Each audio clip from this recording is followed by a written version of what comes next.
Marvel Studios did the weird thing where they officially announce something that is actually in production with a press release, a picture, and accompanied with the cast announcement.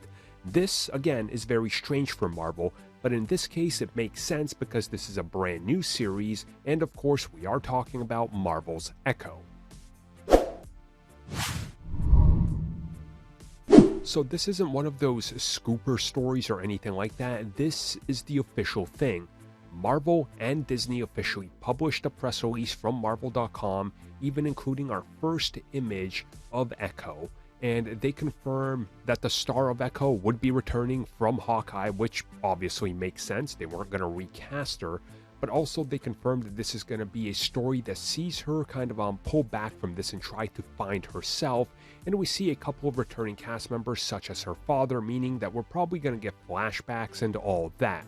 Now, of course, the first image here wasn't really anything big or crazy. It doesn't tease a whole lot. Just, hey, look, we're producing this and it's coming in 2023. Now, if you watched Hawkeye, you obviously know that this character is very closely tied to the crime syndicates and of course was the direct next down in line and a hitman for Wilson Fisk, aka the Kingpin, meaning that even if we get flashbacks, we can more than likely expect to see Vincent D'Onofrio and Charlie Cox in it.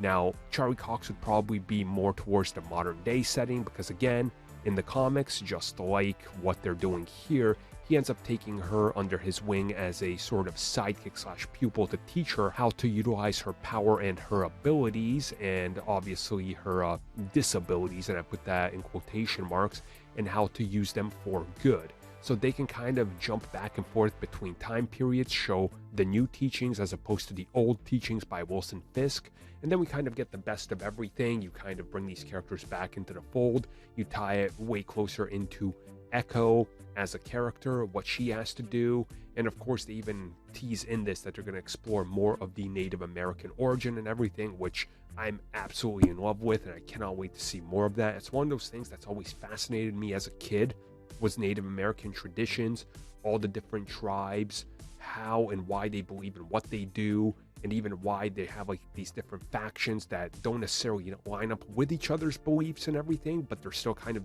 derivative of the same thing. Echo goes a little bit into that in the comics, but not as much as I would like, so I really hope that the series has more time to explore it, and that's definitely something that they seem to be hinting towards, which I can't wait for.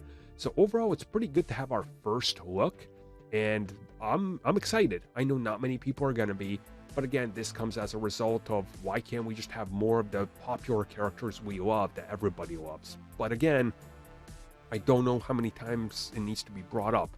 At one point, nobody loved Captain America or Thor or the Guardians or Ant-Man. So let's give these characters a chance and let's see what happens, and I think the hardcore MCU fans will, and hopefully we get something really special here, and hopefully this really can deliver us a new level of grounded Marvel characters. Because if this series works, we can all trust, and then hand-to-hand combat and Daredevil will be in safe hands.